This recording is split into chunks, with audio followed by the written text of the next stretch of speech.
বিসমিল্লাহির রহমানির রহিম। প্রথমে ধন্যবাদ জানাই আপনাদেরকে আমার ইউটিউব চ্যানেলে আসার জন্য। আজ আমরা জানবো কিভাবে প্লে লিস্টের নাম পরিবর্তন করতে হয় অথবা এডিট করতে হয়। চলুন দেখা যাক।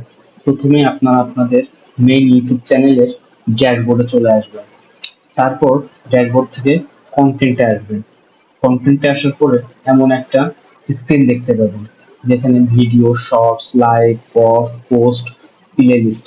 এই প্লে লিস্টে ক্লিক দিবেন। প্লে লিস্টে ক্লিক দেওয়ার পরে আপনারা এই সম্পূর্ণ প্লে লিস্টের ভিতরে যে ভিডিওগুলো আছে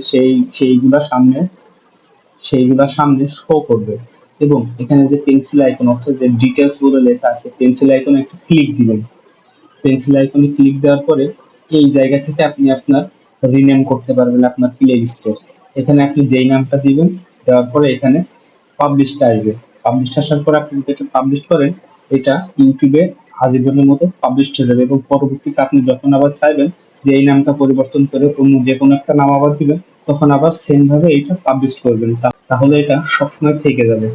এতক্ষণ আমার সাথে থাকার জন্য ধন্যবাদ এবং পরবর্তীতে আমি কি নিয়ে ভিডিও তৈরি করবো তা আমি অবশ্যই আপনাদের কাছ থেকে কমেন্টে আশা করছি।